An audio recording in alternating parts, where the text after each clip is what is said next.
Bom, então eu vou começar, gente. Eu não faço a menor ideia de como começar, minha cabeça tá a mil, mas vamos que Quer vamos. que eu, quer que eu sento a pua aqui, Mário, mordendo o joelho? Você manda ver pra mim, Burja? Se você quiser bastante, senão vamos nós aqui que nós faz Então do vamos jeito que lá, dá. vamos ver o que Vamos lá? acontece, vai. Então vamos, seu Burja. Eu vou ficar de convidadinho, então. Então, O beleza, podcast é seu. Manda ver. certinho.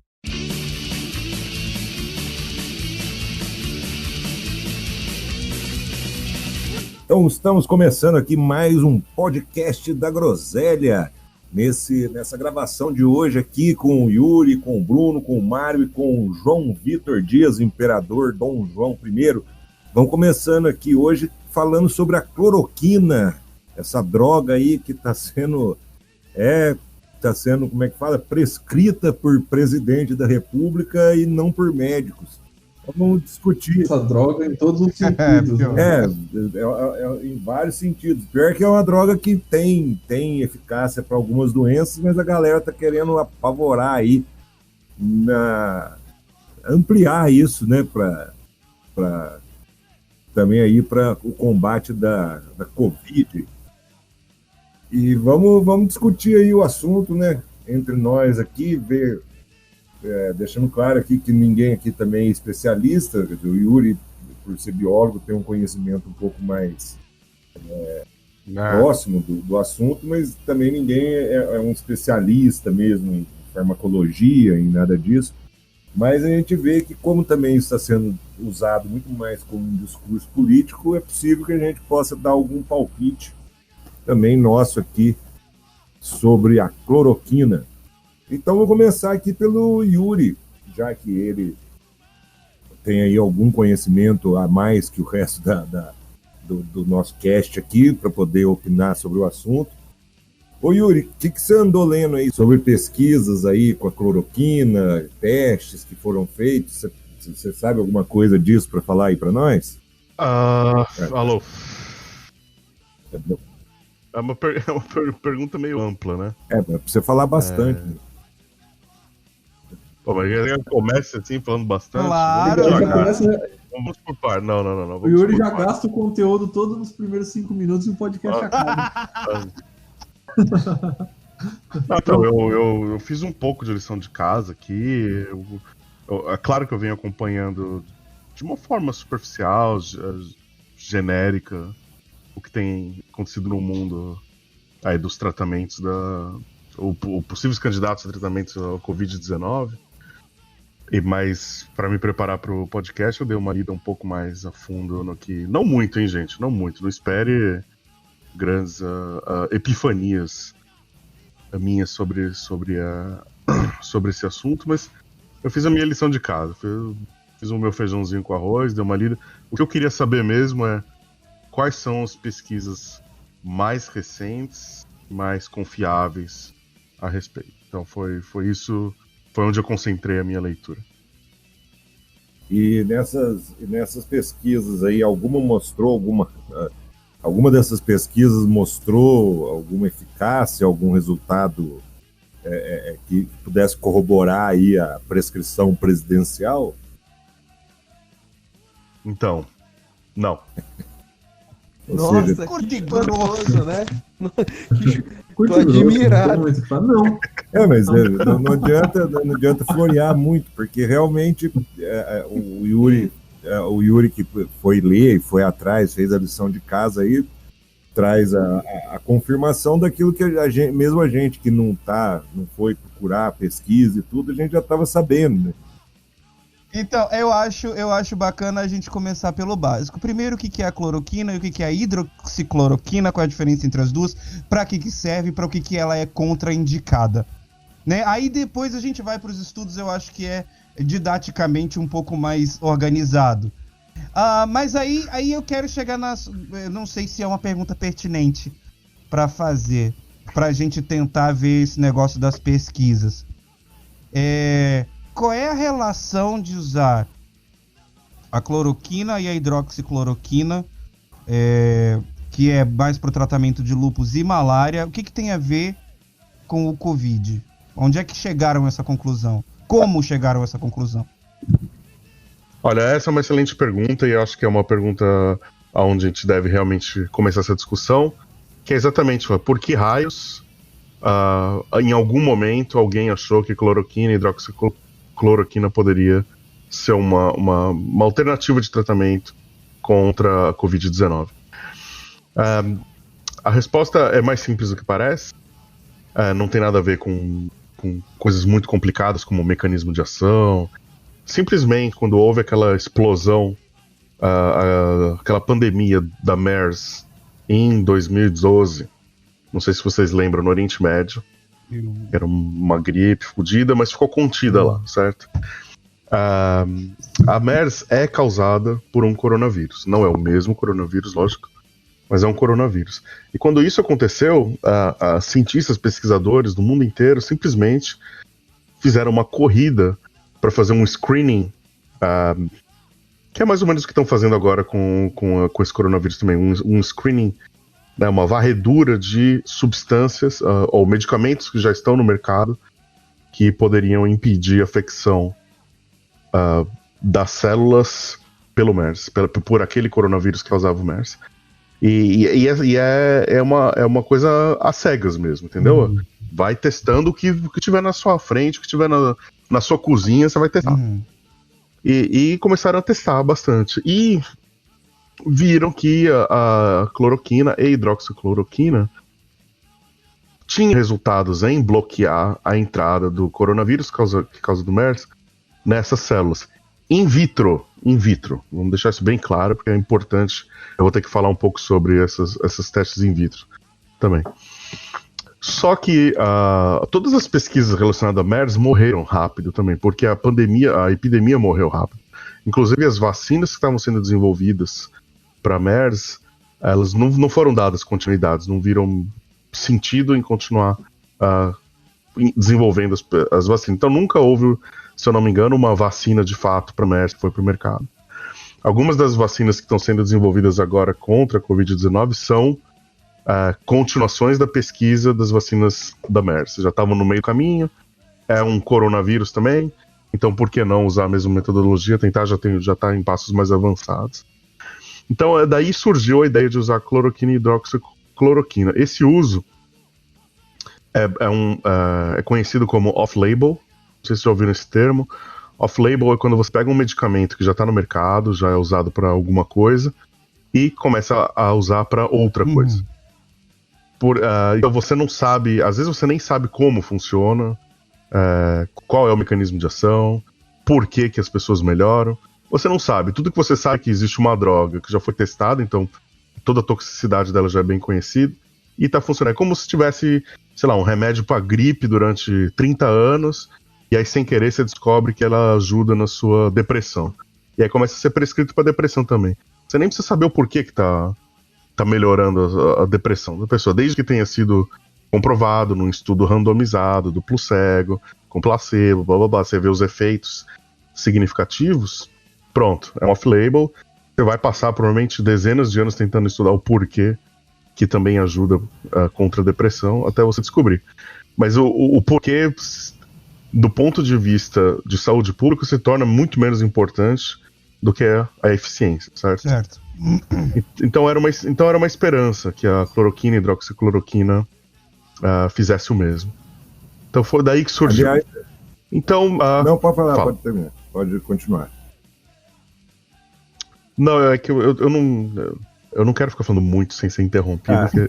Não, porque esse que você falou aí é muito comum, né? O medicamento passa a ser usado para outra coisa e acaba tendo um efeito detectado um efeito desse medicamento para um outro tipo de tratamento e tudo, mas é o que você falou, daí para o uso seguro tem que ser feito toda essa parte do estudo randomizado e tudo mais, que é o que no caso da cloroquina tem faltado, que nós vamos falar mais para frente.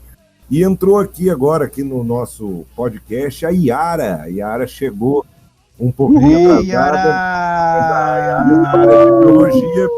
E a Yara também vive numa cidade aí que numa cidade que está tendo sérios problemas aí com com a Covid. Com o coronavírus, exatamente, Exato. gente. E eu não sei, Yara, se você, enfim, se você ouviu falar, até não sei se essa informação que eu vou trazer aqui é verdadeira, mas parece que uma grande parte das pessoas que morreram aí em Manaus, que morreram em casa, morreram com complicações que condizem com os efeitos colaterais da cloroquina. Você está sabendo de alguma coisa nesse sentido? Se não tiver, a gente corta.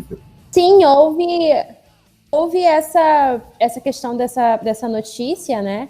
Na verdade, as coisas aqui em Manaus, elas estão tanto quanto desencontradas, né? Porque instalou-se toda uma situação aqui na cidade que a gente nunca tinha passado antes. De repente, a gente virou o foco, parada mundial, e as coisas elas começaram a se desencontrar muito, principalmente informações.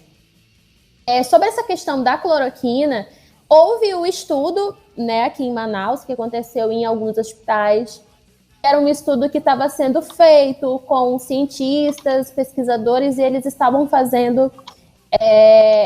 administrando, né, a cloroquina em algumas pessoas que estavam internadas, né, na ventilação e tal, com o Covid.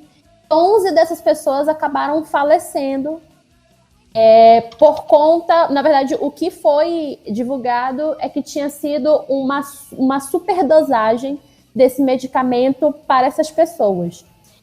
Foi um bafafá danado, foi uma coisa muito ruim. Os pesquisadores todos foram expostos, eles foram ameaçados. Aí começou a dizer que o governo do estado estava querendo matar as pessoas para ter mídia, entendeu? Foi um negócio danado por conta dessa pesquisa. E foi uma pesquisa que, inclusive, ela foi parada. Ela não foi mais para frente aqui em Manaus. E isso já tem mais ou menos um mês e meio, algo assim.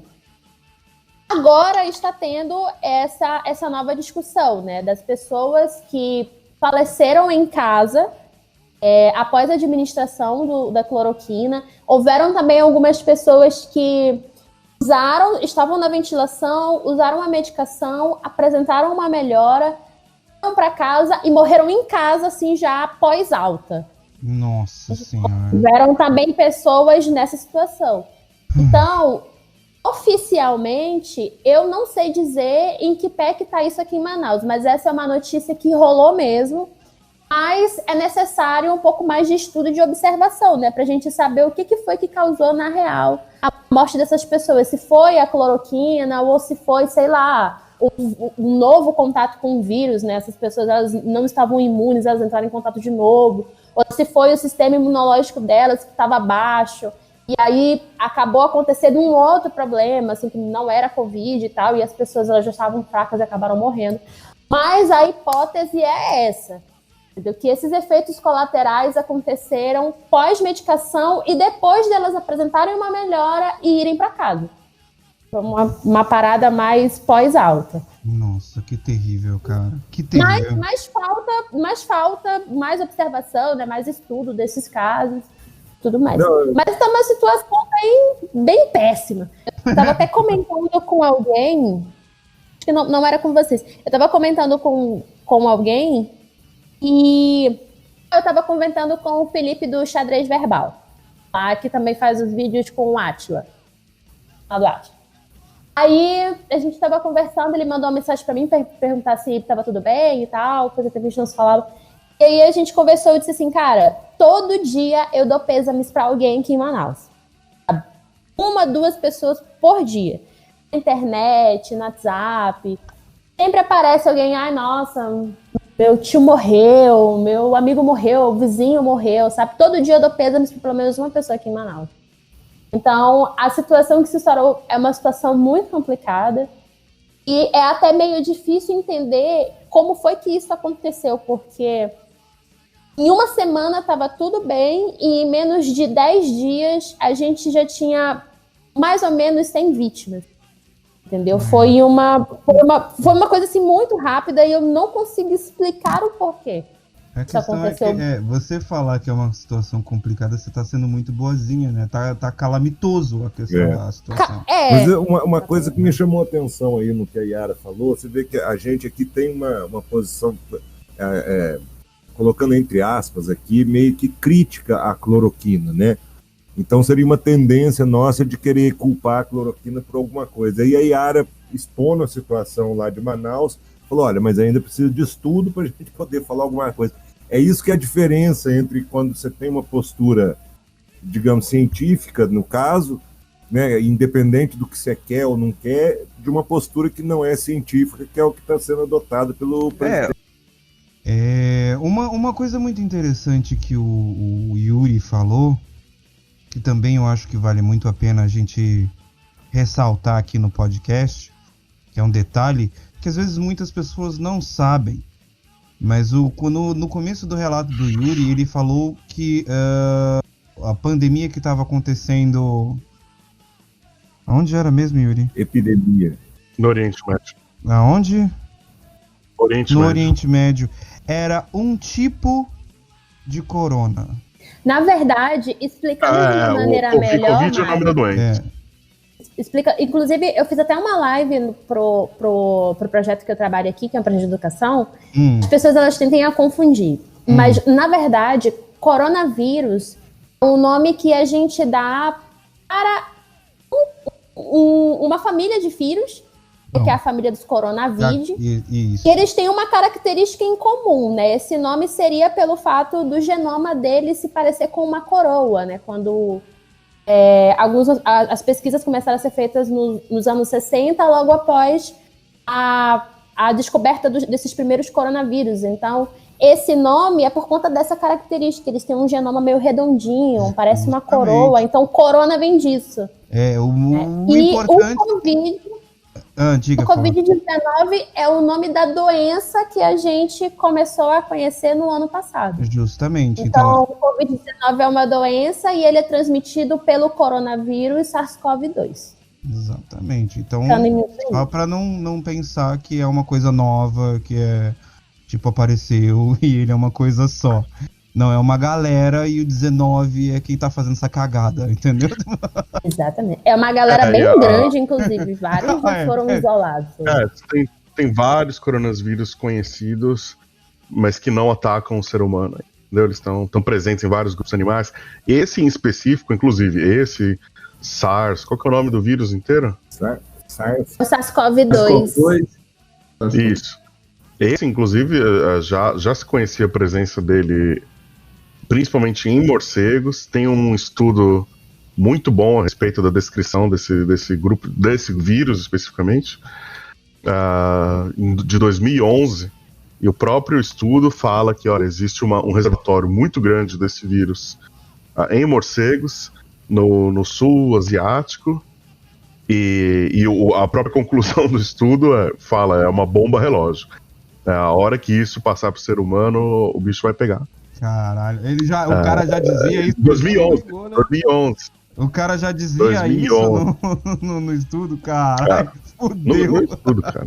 Na publicação científica, o cara fala, é uma bomba relógio. Senhor. Deus. Filho. Estamos aqui também, tem o Bruno Ventura, Bruno, menino Bruno. Menino Bruno. Menino Bruno. Joga muito, Começa menino avacalhando Bruno. já. Começa avacalhando. Mal, Bruno. Mal, Bruno. Pra quem entendeu essa referência, procure Bruno Aleixo no YouTube. Bruno Aleixo, sensacional. Preparem as risadas. Nossa, muitas. Queria fazer uma pergunta pro Yuri, porque muita gente tem falado aí na internet, porque os testes in vitro da hidroxicloroquina foram eficazes, não sei o quê. Então eu queria que o Yuri falasse um pouquinho o que seria o estudo in vitro e o que ele pode ser tão diferente de um resultado de um teste em animais e em humanos. Então, quando você não tem muito contato com laboratório ou estudo in vitro, acho que você tende a ser levado mais por ficção científica, televisão, ou mesmo coisas que você assume que sejam verdades, porque parecem coisas viáveis ou frequentes.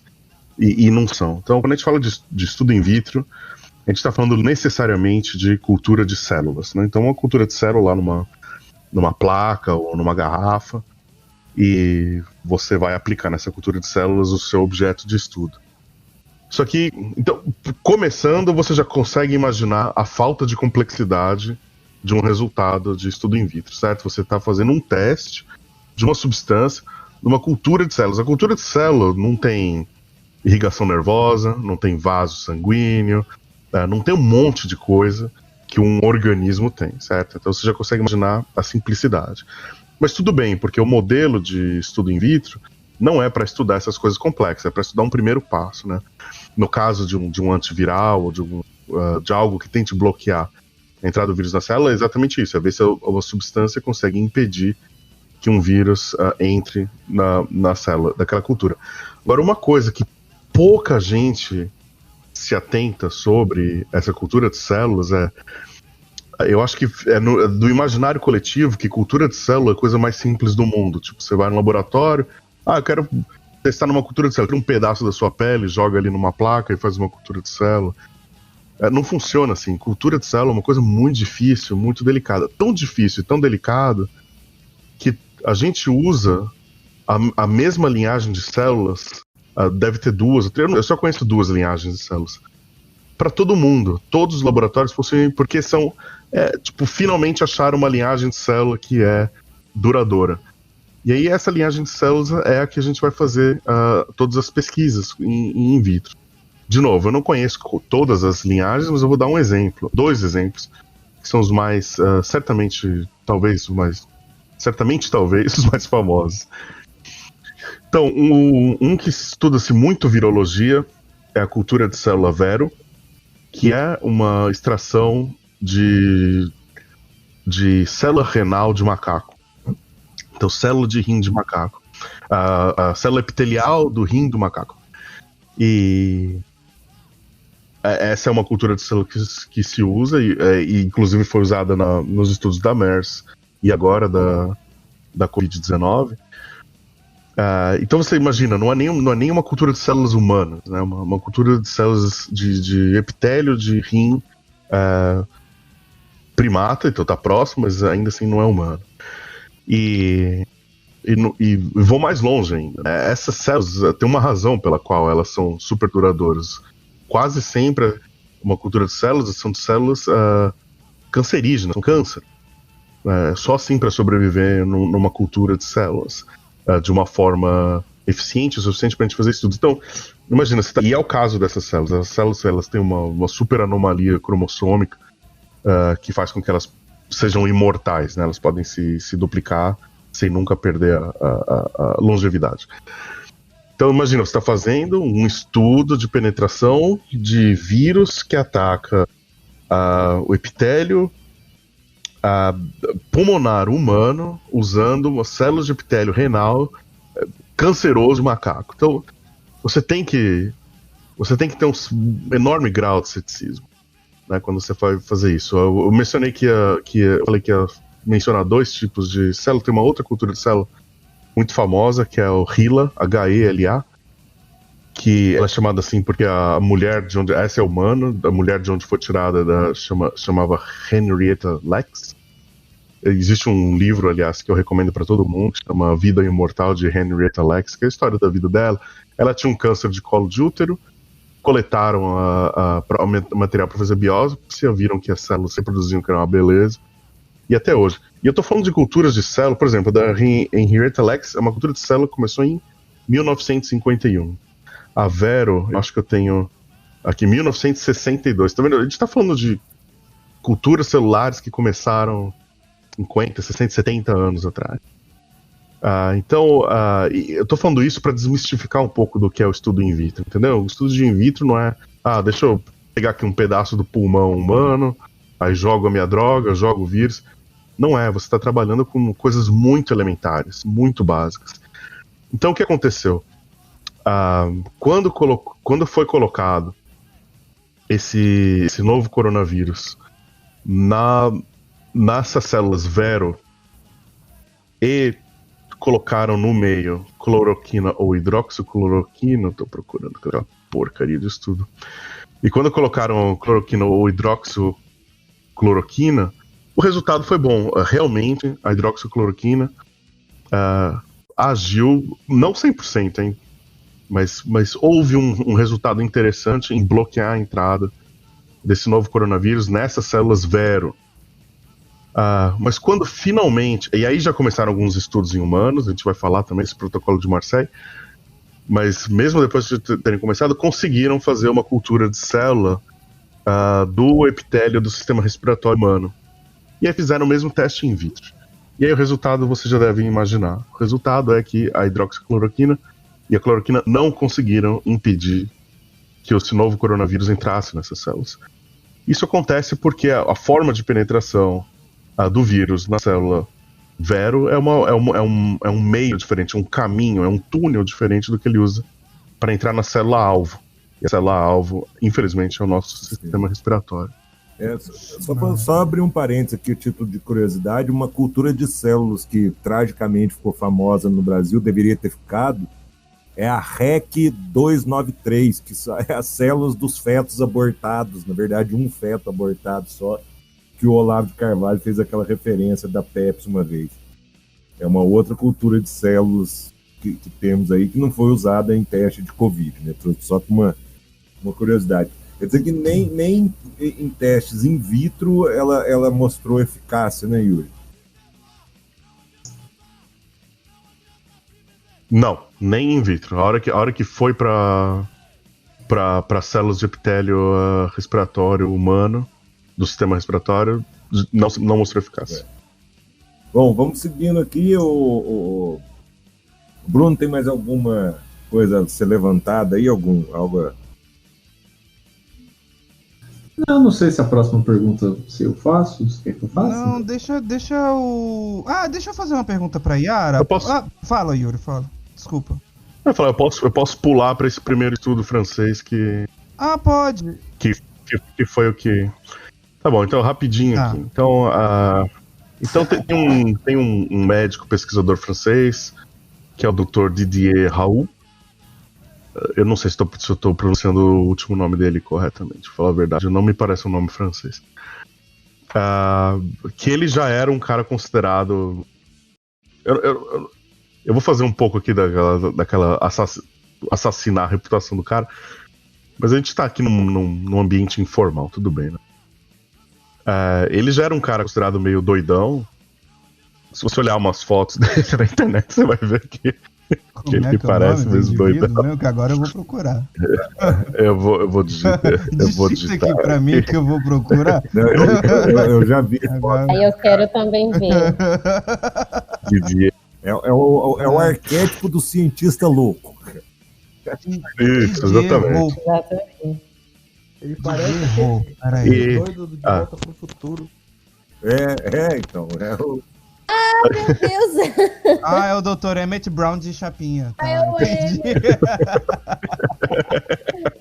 É o Dr. Emmett Brown de Chapinha. Tá, mas manda ver, Yuri. Então, aí ele pulou, ele falou, vou tratar a galera, entendeu? E aqui eu não vou fazer nenhum julgamento de valor, não sei se eu não faria diferente no lugar dele. Mas ele começou a tratar algumas pessoas com cloroquina, hidroxicloroquina, usando aquele antibiótico que algumas pessoas estão usando, a azitromicina. A azitromicina é o antibiótico, fortíssimo até. E com zinco, enfim, zinco e aí também, ele... não sei porquê, mas tem zinco também. Não. E ele apareceu com os resultados, eu não vou dizer promissores, mas vamos assim, interessante ao ponto de, vale a pena fazer um estudo sério sobre isso. E só que, ao mesmo tempo, a metodologia, eu não sei os detalhes disso, mas a metodologia do cara foi rechaçada pela comunidade científica. Todo mundo falou que é completamente... não era para se levar em consideração a metodologia dele. Só que aí já era tarde demais, certo? Aí o cara publicou, e aí todo mundo, cloroquina, hidroxicloroquina é a salvação. E... Só para mencionar uma parte da metodologia que eu sei que foi super criticada é a quantidade de pessoas. Acho que o primeiro estudo dele teve menos de 20 pessoas. Isso, estatisticamente, não te dá informação nenhuma. E ao todo, entre os dois estudos dele, acho que teve 120 pessoas, que mesmo assim é muito, muito pouco. Não chega a nada. E aí acelera. Tivemos vários estudos e chegamos no estudo de ontem. Vocês querem falar sobre ele? Sim, claro. Claro. Ué. Bom, então, Vibbles. Fast forward Okay. to today. Engraçado só que o Yuri fala como se a gente entendesse porra alguma coisa.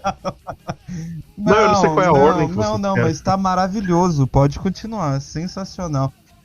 Bom. Eu pesquisei no Google aqui a cara desse Didier Raul aqui, tem 100% cara de cientista Sim, maluco, com né? certeza. Cabeludo, barbudo. Pesquisem aí no Google pra vocês verem. Manda ver. E, inclusive esse é um dos estudos dele, né, que foi retirado, foi despublicado. Então, ontem a Lancet publicou o estudo que eu diria que é disparado, o mais completo, o mais sério e o mais aceito hoje. Então, só para dar alguns parâmetros para vocês. Foram dados coletados de 671 hospitais, 6 continentes, dados coletados desde dezembro de 2019 até 14 de abril de 2020. Eles têm uma metodologia super rigorosa, então são pacientes que receberam os tratamentos em no máximo 48 horas depois do diagnóstico. Se a pessoa começou a ser tratada com cloroquina, hidroxicloroquina, depois disso já não foi incluso no protocolo deles.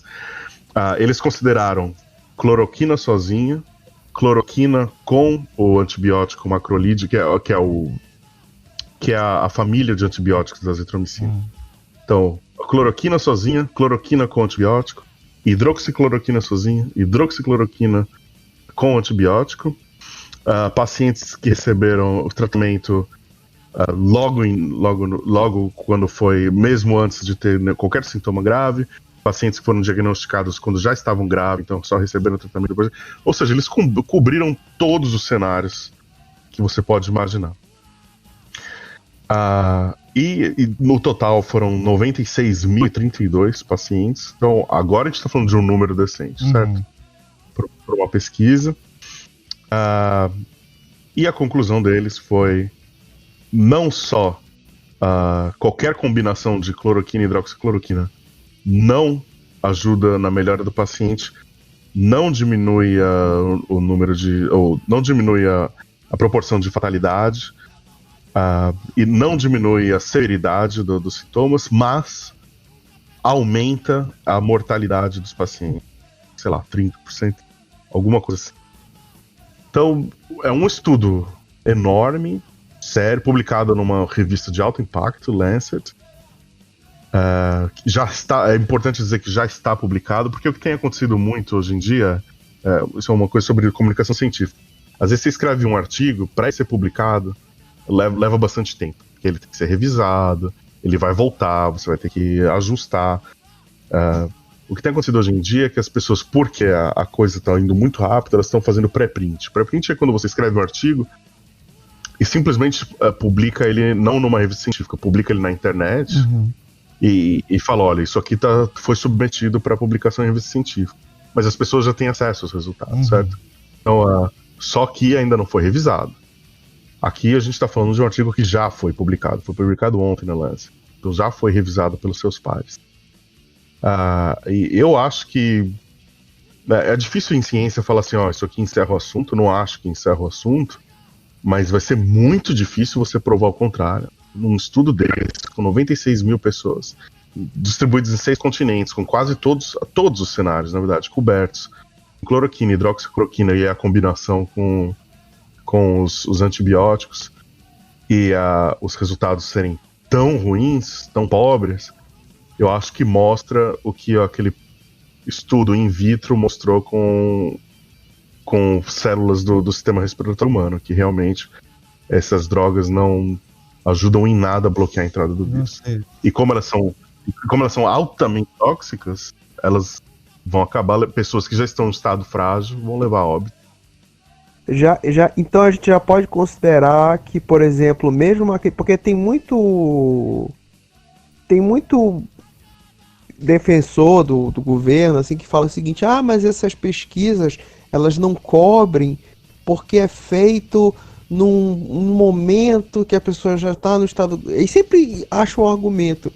Então, com base nessas informações que tu deste aí, tipo assim, independente do procedimento, a substância, ela não se mostra efetiva, assim. Não. Foi coberto o cenário de ser aplicado super cedo e não adiantou nada. O máximo que pode a gente dizer é assim, não, a cloroquina tem que ser usada como modo profilático e tem que ser aplicado antes de sintomas e antes de diagnóstico.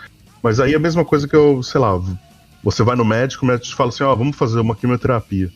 Aí você fala, mas você sabe se eu tenho câncer? Eu vou falar, não, mas vamos fazer mesmo assim.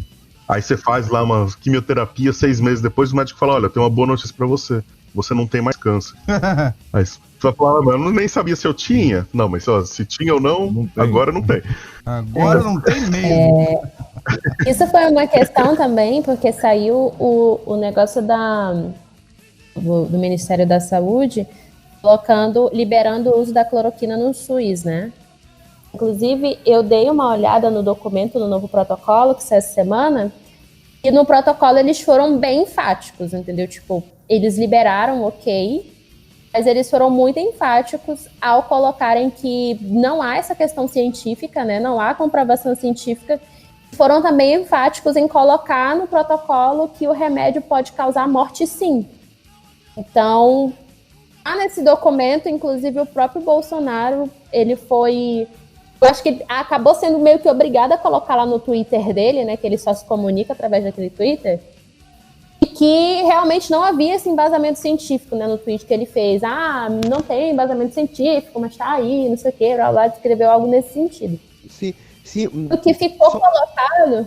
Então a gente vai... O que ficou colocado é que são só os pacientes que estão com casos mais leves, né? Ou seja, estão com uma carga viral um pouco menor. E eles também foram bastante enfáticos ao dizer que as pessoas com casos graves ou que estão em ventilação, elas estão terminantemente proibidas de usarem a cloroquina, né? Apenas as pessoas que estão em casos leves. Só para reforçar o que a Yara falou, o pessoal que lê esse termo do governo, mano, é alguma coisa assustadora. E ele fala que, mano, tu corre risco de morrer, é um medicamento que não tem comprovação. É engraçado que quem lê esse termo do governo diz basicamente o que toda a comunidade científica vem avisando o próprio governo. Avisando, exatamente. Eu quero ler 2 trechinhos desse termo de consentimento para vocês, para complementar o que a Yara tá falando, porque chega a ser, assim, se não fosse trágico, seria cômico. É cômico, exatamente. Então, o primeiro trechinho é: considerando que até o momento não existem evidências científicas robustas que possibilitem a indicação de terapia farmacológica específica para Covid-19. E o outro trechinho que eu gosto é...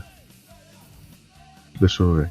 Compreendi, portanto, que não existe garantia de resultados positivos e que o medicamento proposto pode inclusive agravar minha condição clínica, pois não há estudos demonstrando benefícios clínicos.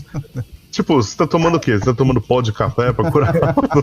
É pior. A mesma coisa que aconteceu com a fentanilina. Quando, antes da Dilma cair, a Dilma assinou lá a parada antes do impeachment. E falava a mesma coisa, entendeu? Tipo, não há comprovação científica. Os estudos brasileiros que foram feitos, né, com a comunidade, as universidades públicas, os 5 estudos, nenhum deles mostrou eficácia. Inclusive, o último estudo, que foi o que desceu assim, a cartada final sobre a ineficácia, que era com um paciente que estava com câncer e, após o tratamento com a fósforo, ele não entrou em remissão, o câncer apareceu em outros lugares do corpo dele. Então, tipo, é a mesma coisa que aconteceu com a fósforo, entendeu? A cloroquina é a nova fosfoetanolamina, tenho certeza disso. E óbvio também. Eu queria dizer uma coisa importante, que a partir de ontem, a gente pode mudar com uma boa margem de segurança o que a gente está dizendo. Porque até agora o que a gente vinha dizendo é: não existem evidências científicas suficientes para dizer que esse tratamento funcione. Agora a gente já pode virar essa mesa, pode falar com segurança, ou com uma boa margem de segurança, existem evidências científicas suficientes para dizer que esse tratamento não funciona. Não funciona. Que é muito mais sério. E nisso que eu sei, a Yara falando, ainda pegando um gancho nisso que você e a Yara estavam falando, um grande problema que a gente enfrenta aqui, e o presidente acaba sendo um retrato disso, né?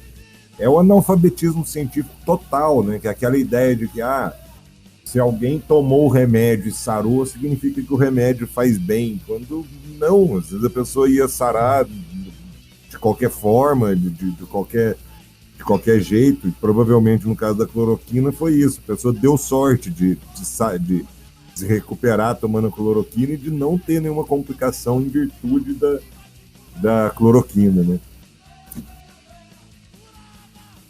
Inclusive aquele médico aqui de São Paulo, lá, o Davi Witt, ele pegou o Covid e os bolsominions espalharam pra ele se curou porque ele tomou cloroquina e ele não quer falar e não sei o quê. Vocês assistiram o filme Contagion? Não.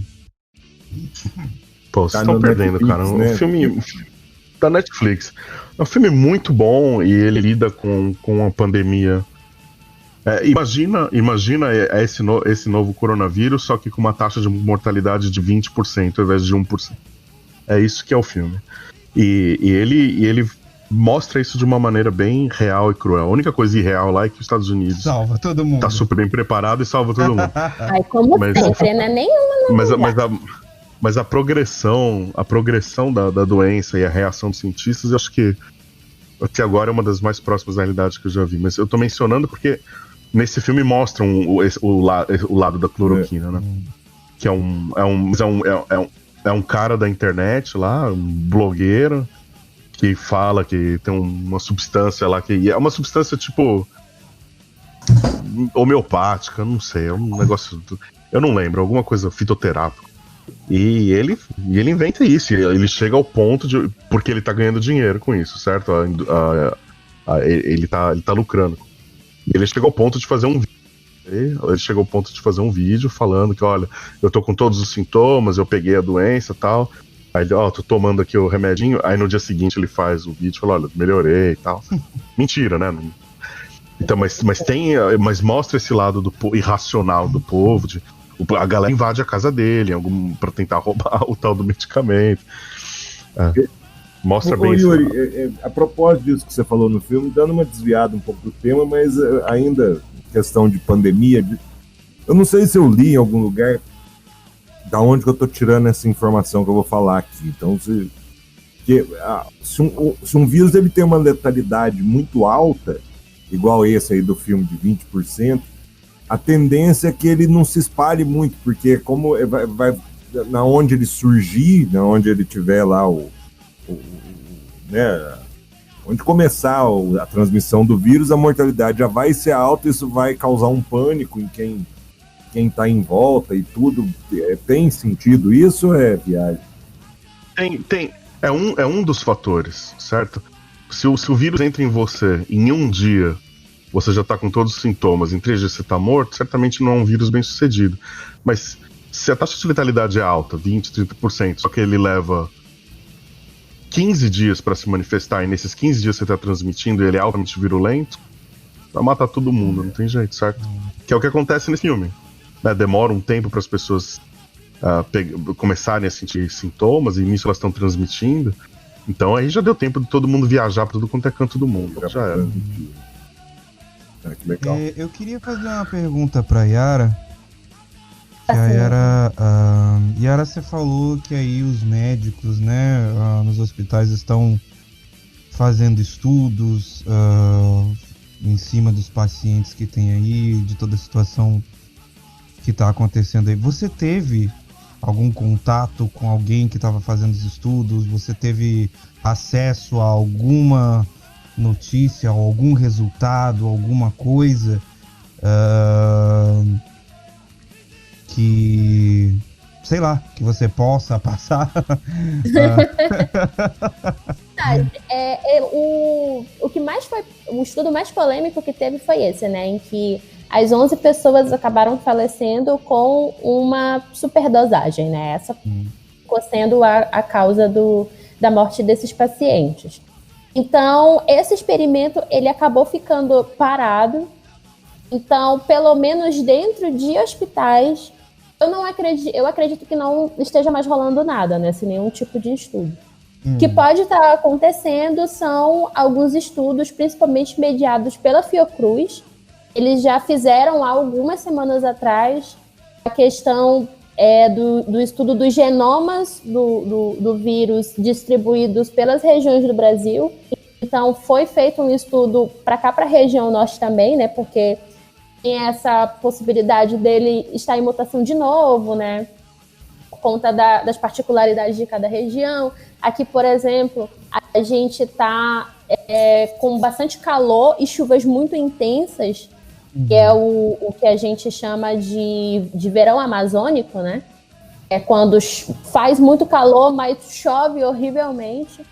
Hoje foi um dia que choveu bastante, então, principalmente a particularidade desse comportamento climático aqui do Amazonas pode ter alguma influência em cima desse vírus, né? E que ele acabou se mostrando aí com todo esse poder que a gente conheceu aqui na cidade. Então, principalmente a Fiocruz, ela está bastante atuante. Ela sempre foi em pesquisas aqui no Amazonas, mas nesse momento ela está bem mais.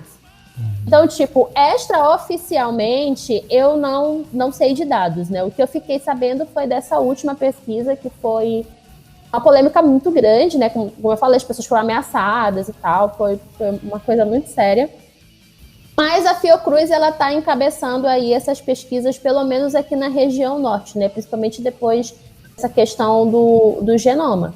Mas o que eu mais ponho fé é na questão da vacina, né? Que é o que a gente está muito mais próximo de conseguir. É uma vacina do que um remédio específico, saca? Para tratar. A minha concepção é uma coisa que vai chegar ainda bem mais rápido. Porque, basicamente, quando a gente vê o protocolo do SUS e o que está sendo aplicado aqui no Brasil, a gente vê que, basicamente, não tem um tratamento, né?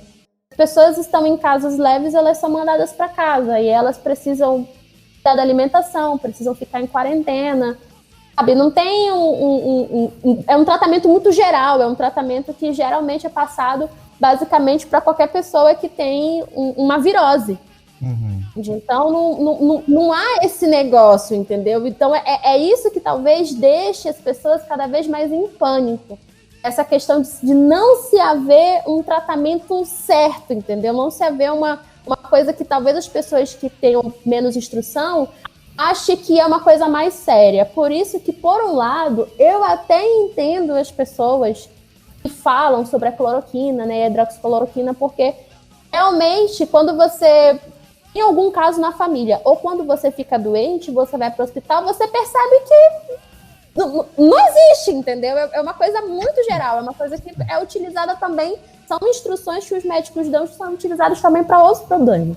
Não, eu entendo, eu acho que pra mim é muito mais assustador, pra mim foi muito mais assustador ouvir esse relato do Yuri, do estudo da Lancet, que foram feitos com mais de 90 mil pacientes num período de tempo muito grande e chegar a uma conclusão de que o que se estava estudando não fazia efeito e não tem assim, mas temos algo que possa, sabe? Não temos isso ainda. Isso pra mim é muito mais aterrorizante, sabe? Exatamente. Só acrescentar Peraí. Não, só acrescentar o que a Yara tava falando é o seguinte, eu tenho parentes que estão no front da batalha. As histórias que a gente ouve assim são dramáticas, sabe? Tem pessoas que a gente conhece aqui que perderam, que teve a família devastada por causa do vírus. A situação aqui em Belém também é equiparável até a de Manaus. Aqui em Belém já teve 1/4 de mortes do que teve em São Paulo, com a diferença que a população de São Paulo é muito maior do que a do estado do Pará. Então, proporcionalmente, os dados aqui na região norte são absurdos. O que eu queria só acrescentar é porque na rede privada, né, na rede privada, muitos defensores do governo falam isso com orgulho, né? Falam que olha que na rede privada está sendo feita, e vendo esse estudo que o Yuri colocou aí até me dá um temor, né? Pô, 30% de letalidade, enfim,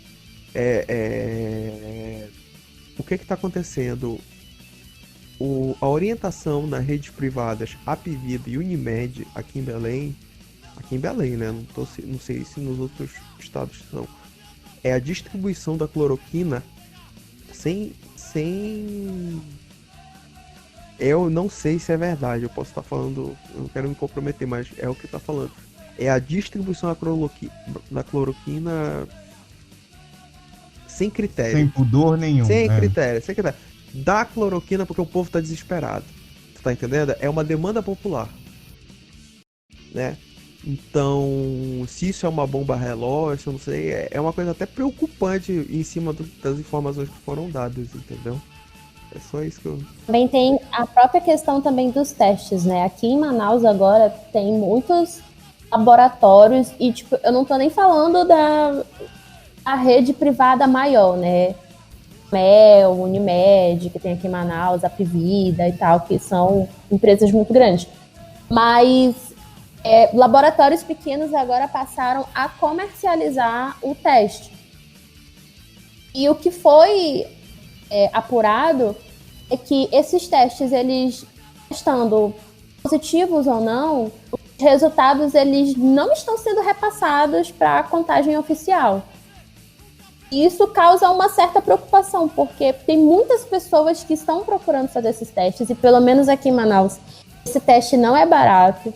Que a gente ouve falar, e principalmente na internet, é que ele custa pelo menos R$400. Então, tipo, eu não sei como é que é isso em outros locais do Brasil, mas aqui em Manaus é um valor bem caro, principalmente para mim, entendeu? Eu gastar R$400 assim, para fazer um teste. Essa é uma coisa muito cara. E esses resultados, eles não estão sendo repassados, né? Eles não estariam sendo repassados.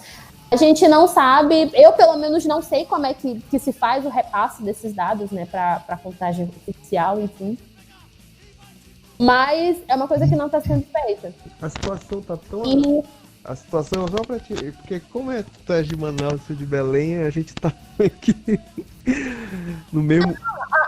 Eu tenho uma prima que ela mora em Ananindeua. Você mora em Belém mesmo? Não, mora em Ananindeua também. Pois é, minha prima mora em Ananindeua e ela testou positivo, ela e o marido, e por algum milagre a filhinha dela de 4 anos tá perfeita, tá maravilhosa. Sim. Não apresenta nada. A gente, aqui em casa, você falou dos testes, a gente fez aqui em casa os testes no privado e deu negativo, enfim. Mas assim, a gente tá numa situação tão a Deus dará que a gente tá seguindo aqui a gente tá seguindo o nosso protocolo, vamos dizer assim.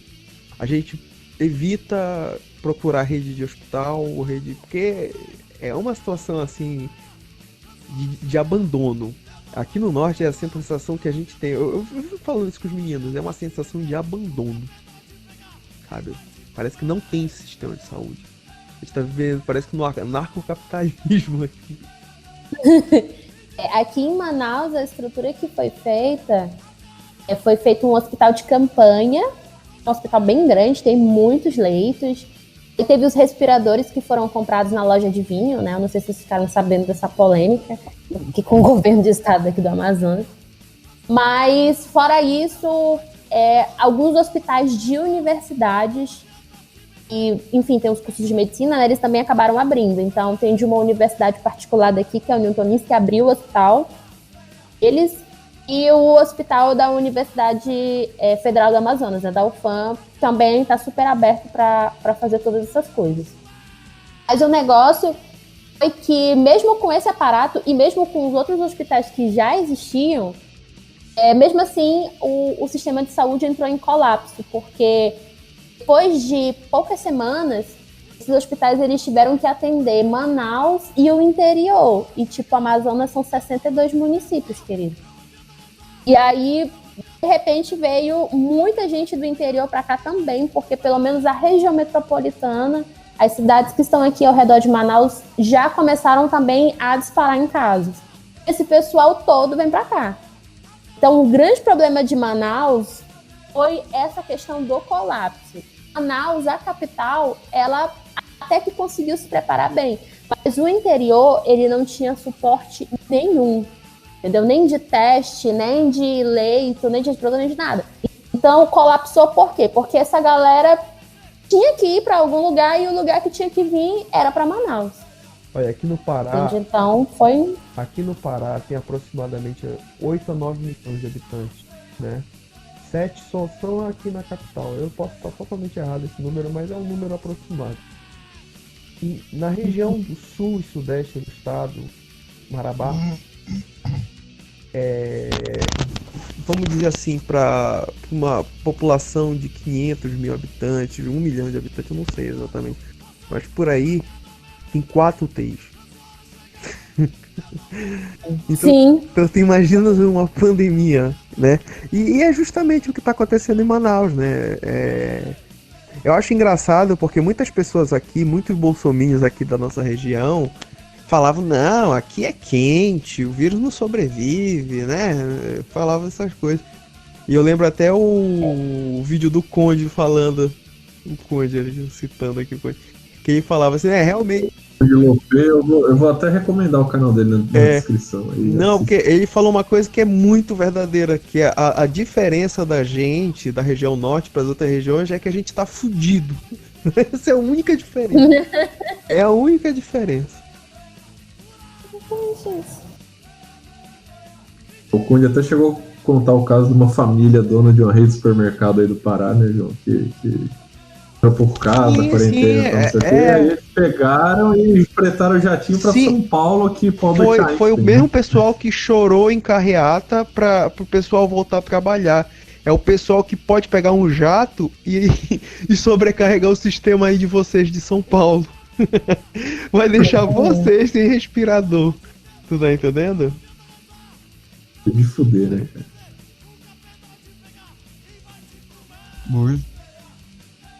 Você tá aí? Eu tô queria lembrar. Com o microfone fechado. Isso é o apresentador. Esse é o apresentador novo. O Yuri ia acrescentar um negócio. Eu só ia lembrar rapidamente que existe uma lista grande de estudos sobre cloroquina e hidroxicloroquina que foram interrompidos justamente porque estavam aumentando a letalidade dos pacientes, estava morrendo mais gente do que salvando. Tiveram que interromper. E um deles foi no Brasil, inclusive. Só acrescentar um pouco. É engraçado pra gente ver o nível da dramaticidade da nossa situação. A gente está encarando um problema terrível que é a questão do boicote à quarentena que o governo está institucionalizando, enfim, com a sua militância louca e tudo. E pelo que a gente está vendo com essas pesquisas, a gente talvez esteja criando um problema ainda maior, né? Que é a questão do medicamento que se demonstra nocivo, né? E que está sendo distribuído agora com um protocolo padrão. Enfim, eu não sei. Nesse assunto, queria lembrar também que ontem, dia 22 de maio, foi publicado na Nature um editorial, um artigo exaltando o Brasil. Não do jeito que você gostaria. Não do jeito que gostaria. O título. De forma não muito honrosa. O título da matéria é: medicamentos deveriam ser prescritos por médicos e não pelo presidente. Uau. E é basicamente uma entrevista com o presidente da Associação Brasileira de Ciências, né? Ele tem um sobrenome esquisito. Cadê o nome dele aqui? Pô, gente, vocês vão me deixar passar essa vergonha sozinho? Não, a Vocês gente também podiam falar. vai Luiz, cortar o na negócio. edição, Não tem problema. resolve Na tudo. edição você vai falar, não, e o nome Chama dele é edição. esquisito, aí você vai soltar logo o nome. Luiz. Nome dele é Luiz Eu vou Davidovich. até. Peraí que eu vou fazer um comentário. Nossa, Yuri, tão rápido que tu decoraste no. Aí no corte, né? Vai tá. E eu fortemente te recomendo, se você não lê inglês, a mesma matéria tá no site da Academia Brasileira de Ciências em português. E é basicamente ele comentando quais são os esforços dos cientistas e pesquisadores brasileiros de todas as áreas, o que eu achei super legal. Ele falando dos esforços dos engenheiros em desenvolver novos ventiladores com uma tecnologia mais barata, mais confiáveis. Os matemáticos estão trabalhando com algoritmos para desvendar, sei lá o que. Falar nisso, peraí, eu já volto nisso, aliás. E enfim, e óbvio, né, o trabalho dos químicos para achar substâncias que poderiam ser eficientes como tratamento, e os virologistas, epidemiologistas. E ele ficou falando que todo esse esforço é apesar do governo estar lutando contra, né? Então é tipo, eles estão remando contra a maré pra fazer tudo isso, não tem mais investimento, não tem credibilidade. O governo fica fazendo uma puta campanha anti-científica. Pode falar puta? Pode, né?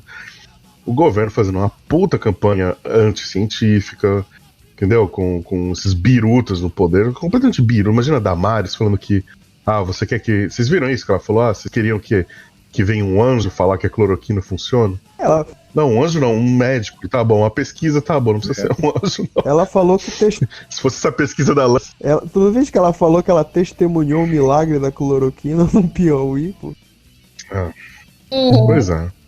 Então é uma entrevista bem interessante, triste pra caramba. Inclusive ele cita paralelo com quando o Brasil teve o problema com o Zika vírus.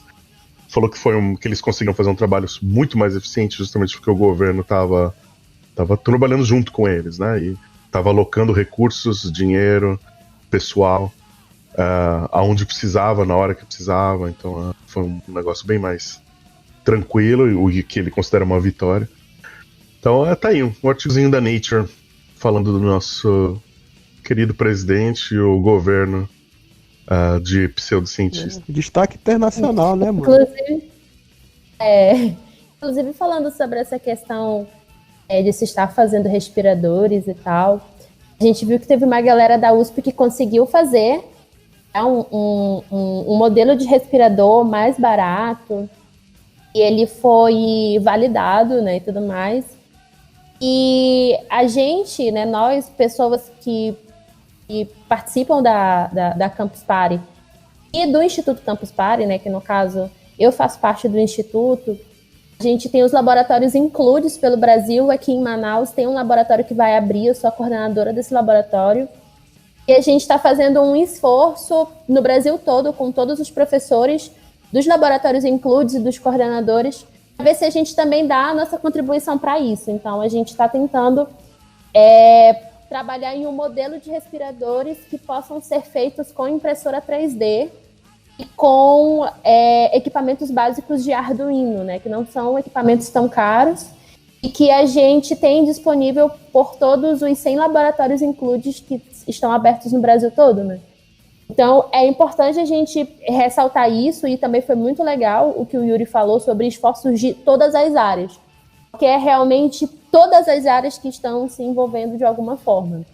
A minha própria universidade, que é a Universidade do Estado do Amazonas, a gente está trabalhando na produção de álcool 70 para a distribuição dos hospitais, e também a gente está trabalhando na produção e na higienização dos protetores faciais, né? Então, é coisa que também é feita com impressoras 3D, é coisa que é feita com mão de obra de alunos, de professores, que basicamente estão colocando todos os seus esforços ali para tentar dar uma contribuição.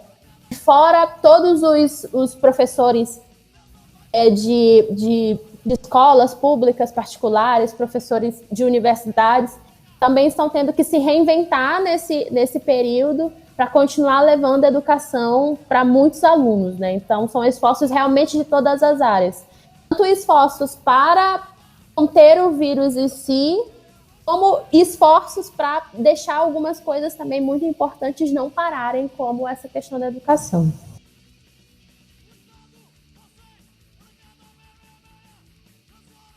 Oi, Tonki, desculpa.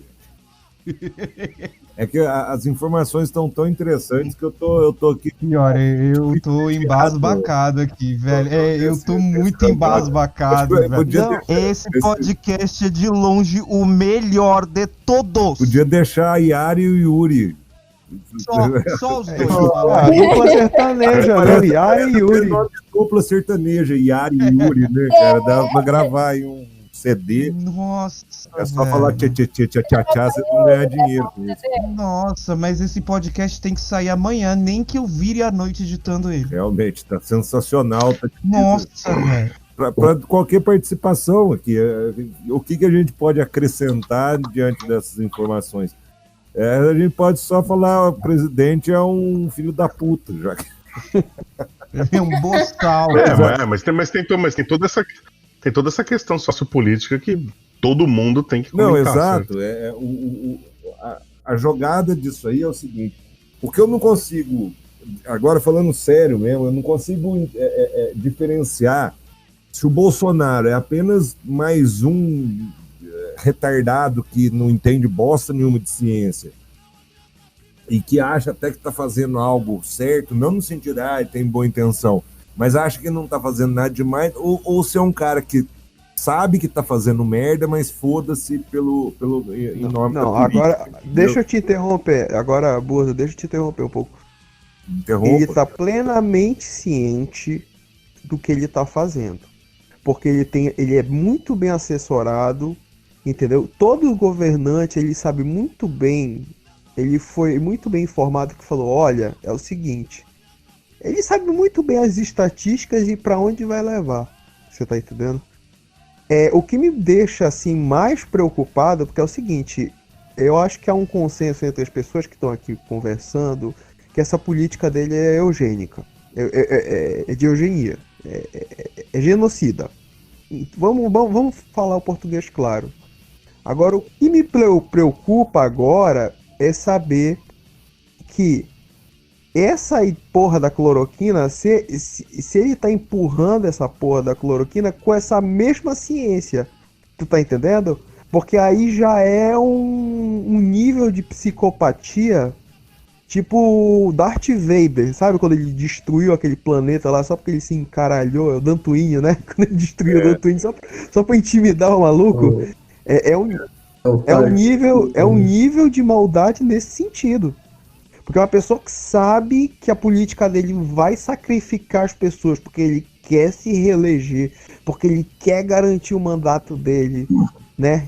Foda-se quem vai morrer e tudo, porque é velho, é doente, é quem já ia morrer mesmo, como ele fala. Aí ele fala assim, mas a cloroquina, olha, mas presta atenção, a cloroquina tá matando mais do que não sei o que. Não, mas coloca, porque eu preciso liberar a porra do comércio. Vocês estão me entendendo o ponto que eu quero chegar? Então, basicamente, é um raciocínio até simples. Ele sabe que se a economia for mal, ele vai se fuder, então ele pensa assim, a economia tem que ir bem, se vai morrer milhares de pessoas, foda-se, trabalhem para garantir a minha reeleição. Justamente, mas isso é porque ele é extremamente vaidoso, né? Ele tem uma vaidade... Cara, ontem... Ontem, vendo o vídeo lá que vazou, João, eu vou te interromper um pouquinho, mas já volto para você. Né, você tá falando, ele sabe exatamente o que tá fazendo. Eu tive a impressão ontem, vendo o vídeo que foi publicado, pela primeira vez, né? Eu achava que ele era malandrão. Pela primeira vez tive a impressão que ele de fato acredita no narcisismo dele, nas fantasias dele. Eu achei que ele é clinicamente insano ontem. Ele realmente acredita nisso. Então, eu acho que ele realmente acreditou no nióbio, realmente acreditou no grafeno, e agora realmente acredita na corrupção. Ele tem aquela coisa que fala que o povo tem o governante que merece, eu acho que no caso do Bolsonaro, porque ele é o tiozão brasileiro que acredita em fake news, que acredita Ele é o retrato, ele é o retrato do cara que se você chegar...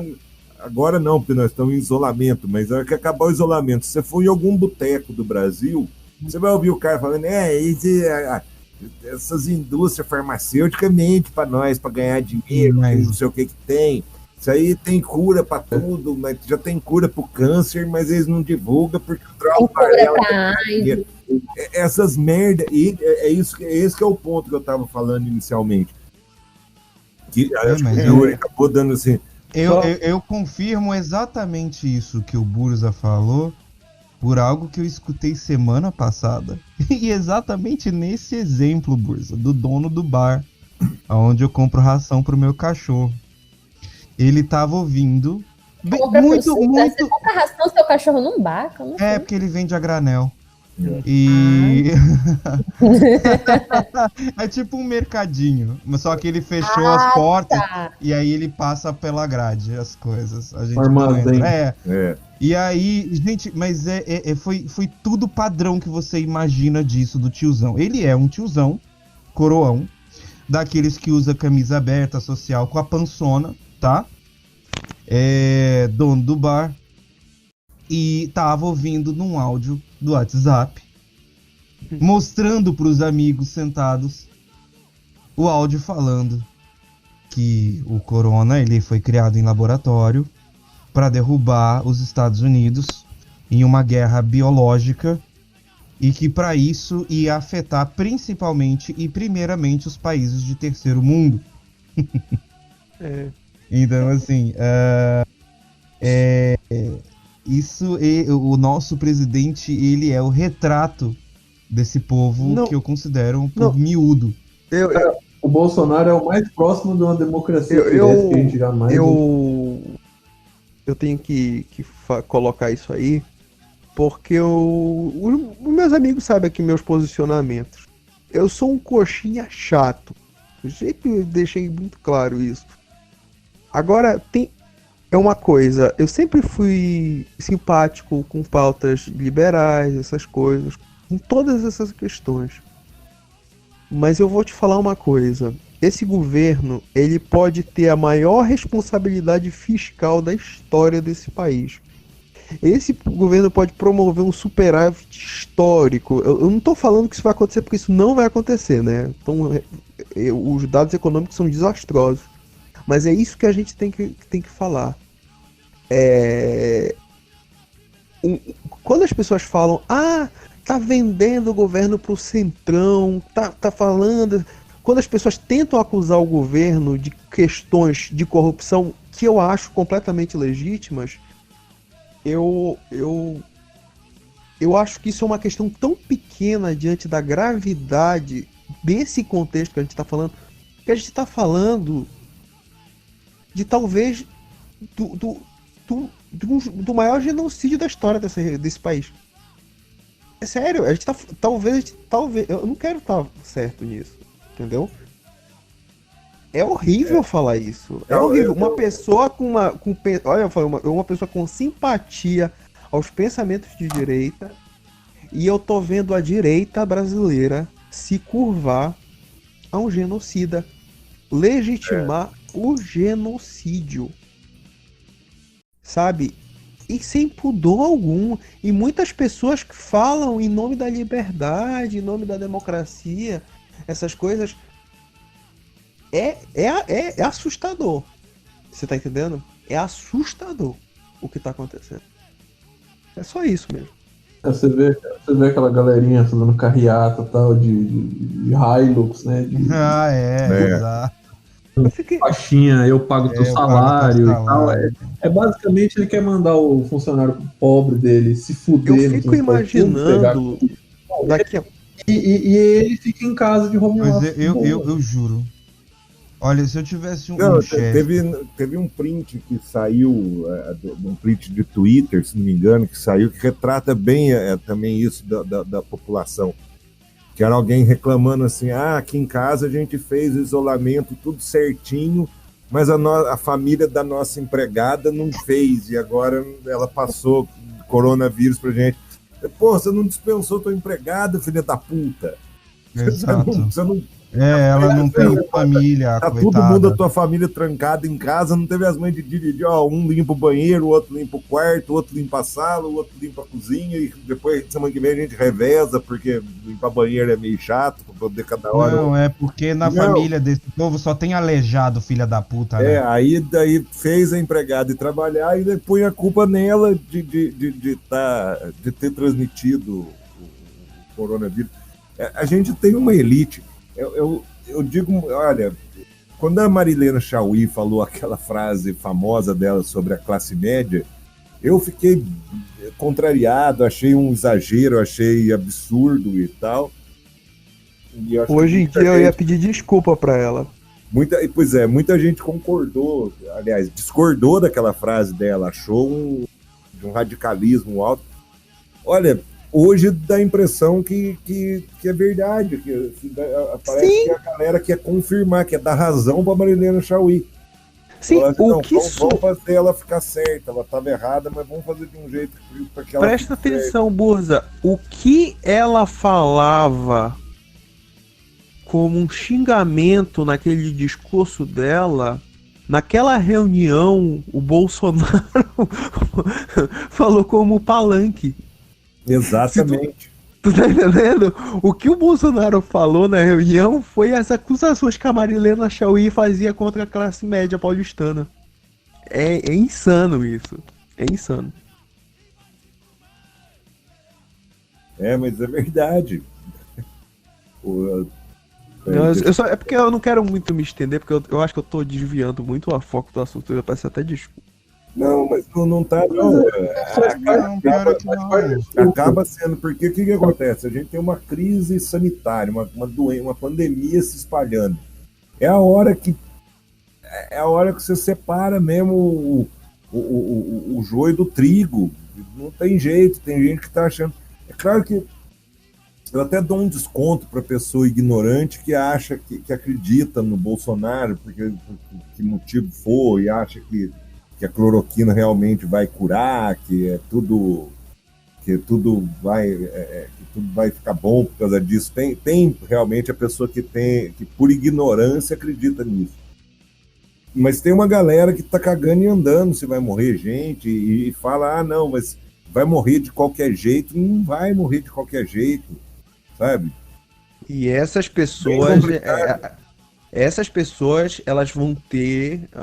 eu odeio ficar rotulando essas coisas, mas as pessoas que têm ciência das consequências e das ações e legitimam o que está acontecendo, essas pessoas vão ter as mãos manchadas de sangue. Então, elas podem ter certeza. Eu não consigo... Aí é uma questão minha. Eu não consigo...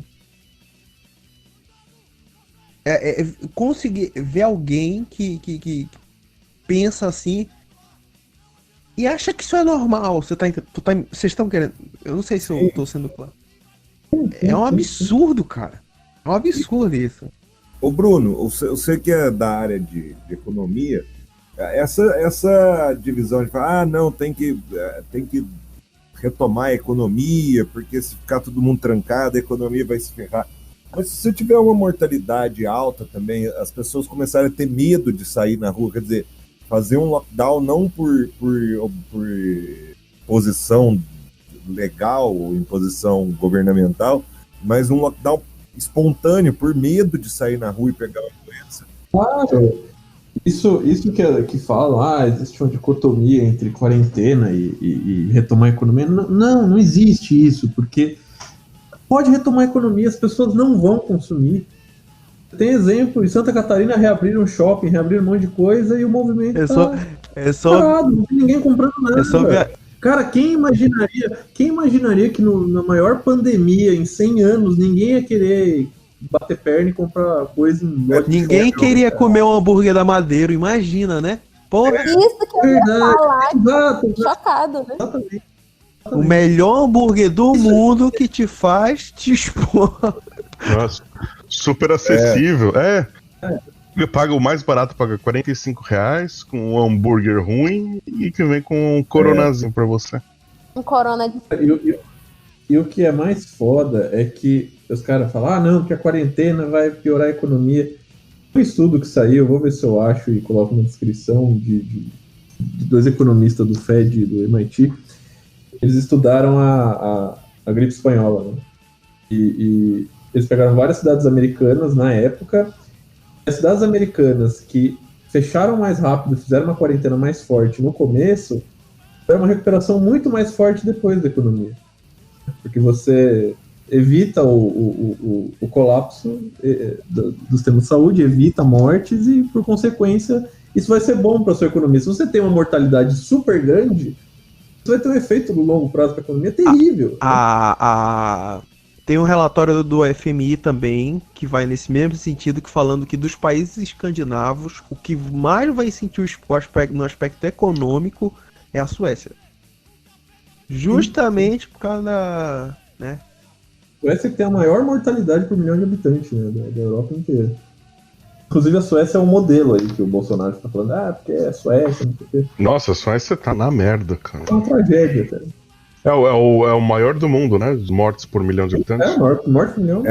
Foi de per capita, né? Em todos os índices, então, ela tá indo de mal a pior. É o grande exemplo da galera. E aí o que você tem no Brasil é uma quarentena meia boca, porque, né, governador e prefeito estão tentando fazer o que dá para fazer, mas você tem um presidente boicotando. Então, aqui em São Paulo, a prefeitura antecipou um monte de feriado, a Assembleia Legislativa antecipou o feriado estadual para segunda-feira, agora dia 25 de maio, e o isolamento não aumentou, cara. Continua super baixo, porque as pessoas estão pagando. Porque você pode até falar, mas as pessoas são imbecis, elas fazem isso.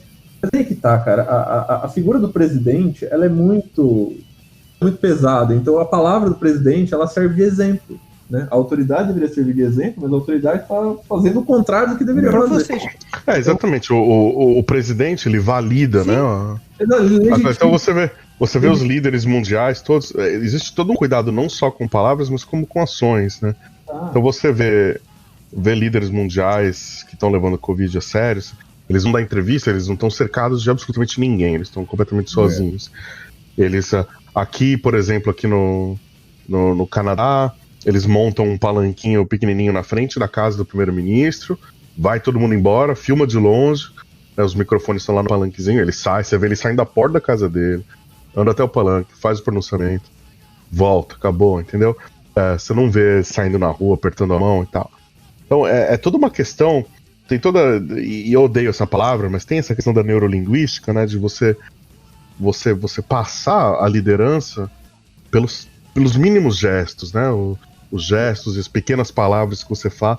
Você não precisa falar, vou trancar tudo. O chefe de Estado, ele é um exemplo, né, cara? Exato. E ele tem que assumir esse papel de liderança, né? Essa é agora, pra vocês, só pra... Se bem que os relatórios da época do Bolsonaro no Exército falavam que ele não conseguia liderar nenhum pelotão. Imagina o cara liderando o Brasil. Mas só pra acrescentar, a ciência que ele tem do poder do chefe de Estado e como essa ação é deliberada, não é burra, não é nada... Quando foi vazado o vídeo da reunião ministerial, eles fizeram questão de retirar trecho de China, de Paraguai, porque eles sabem que uma porra dessa vaza gera uma crise diplomática sem precedentes. Então eles sabem muito bem o peso da palavra dele. Você tá entendendo? Então quando ele manda a galera se infectar a rodo, ele sabe o que ele tá fazendo. Agora, isso. Eu acho também que naquela reunião, também, ele sabendo que a reunião estava gravada e por ser uma reunião ampla, que tinha participação de todo o ministério e tinha mais gente lá e tudo, eu acredito até que ele não falou coisas que ele falaria numa reunião mais restrita, sabe? E ainda assim foi estarrecedor, pelo menos para quem tem mais que 2 neurônios funcionando, né? Pra muita gente aquilo lá vai ser uma maravilha. Teve um total de 0 menções da pandemia, né? Então, a maior pandemia. O que mais me assusta é que a gente tava no meio. A reunião tava no meio da maior crise sanitária da história desse país. Mas se você for ver o vídeo, não parece. Pra você ver que o. Reunião de parte uma quadrilha tentando buscar meios. Mas isso é pra você ver que ele governa pelo ego, pela vaidade que ele tem, pelo eu sou o líder, né?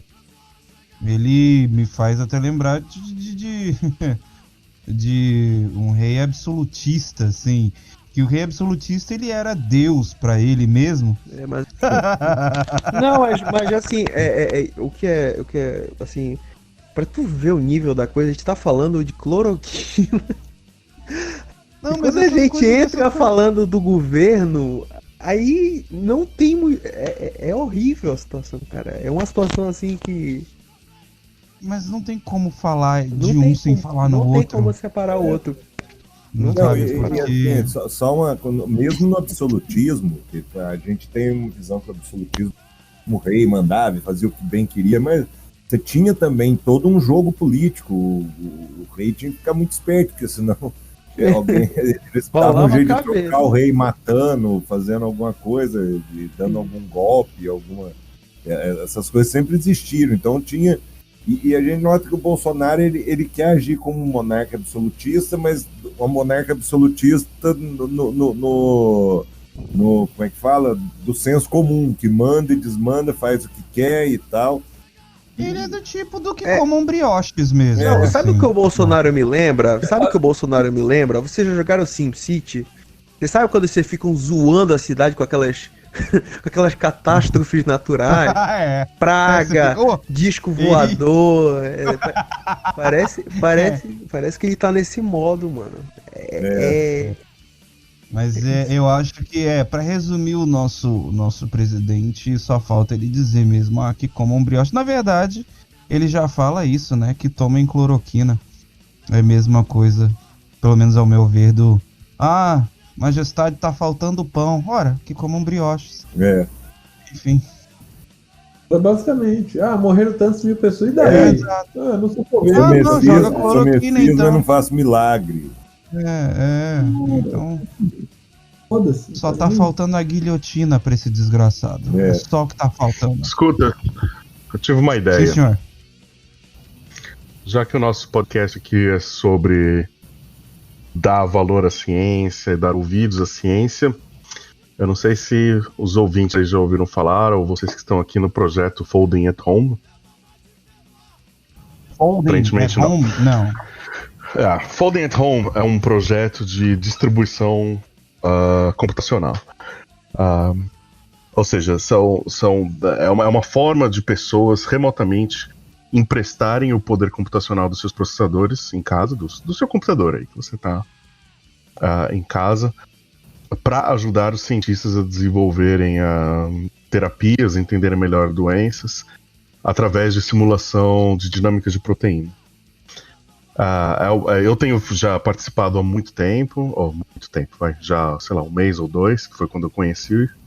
Você escolhe, inclusive, para qual causa você está ajudando, né? E aí ele vai direcionar para os cientistas certos.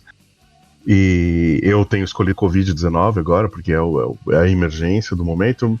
E é bem interessante, você baixa um programinha bobo e você vê uma barra de status, o quão você está ajudando, tem um sistema de pontuação bacana para te incentivar. E basicamente ele fica usando o seu processador, a parte que você não está usando. Uhum. Então, geralmente quando eu vou jogar, eu desligo ele, mas para todo o resto agora, nesse exato momento, eu tô fazendo o folding. Não, eu tô baixando ele agora. Não, pera, não baixa. Não baixa. Ouve minha ideia. Ou baixa, mas não faz nada. Ouve minha ideia. Uma outra forma de incentivo que eles fazem também é você cria times. Então junta todo mundo num time e pra juntar os pontos, entendeu? Então é legal que você vê o seu time. Eu queria criar o time da Hangout da Groselha. E aí quando você publicar o podcast, eu já vou ter o ID e tudo de como as pessoas, quando elas entrarem no Folding at Home, eles já entram no time do Hangout da Groselha e a gente vai vendo quantos pontos a gente consegue juntar. Legal. Maneiro, Aí top. Legal para um carajo. Aí a gente vai deixar o game muito, muito maravilhosa essa ideia do Yuri.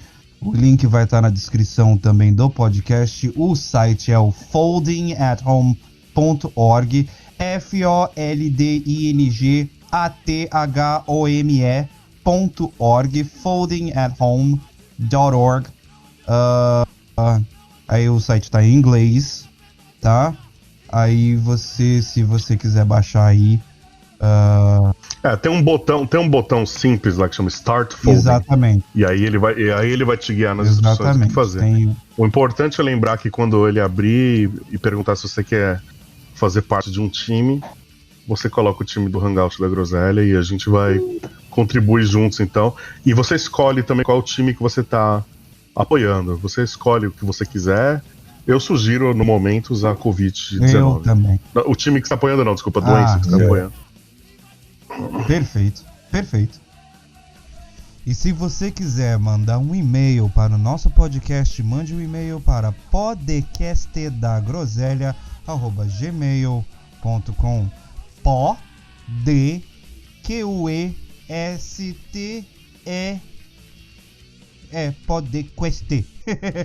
podcastdagroselha@gmail.com. Manda lá suas perguntas pra gente responder aqui no podcast, sugestão para temas, diquinhas, se você quer mandar beijo ou alguma coisa assim, tá? E é isso, gente. É isso aí, gente. Acabando esse podcast aqui, eu acho que foi bastante proveitoso, bastante informação aí, principalmente o Yuri e a Yara, nova dupla sertaneja daqui da ciência brasileira. Dá até vamos compor umas músicas aí para vocês. E é isso aí, gente. Foi muito bom esse nosso podcast. Espero que vocês aí, até a saída dele, possam trazer mais informações também nos comentários aí, tanto quando se for publicado aí no YouTube ou em alguma outra plataforma. É isso aí, um abraço. E esse foi mais um podcast da Groselha, com a participação aí do Yuri, como eu já havia dito, Yuri Greco, a Yara lá de Manaus, a Yara, a princesa Leia de Manaus, o Bruno Ventura, o João Vitor Dias, Dom João I, imperador do Brasil, aquele monte de coisa, e o Mário de Carvalho, lá de Porto Alegre, ajudando aí também no comando desse nosso podcast. É isso aí, um abraço a todos e até o próximo podcast da Groselha. E vai se comer!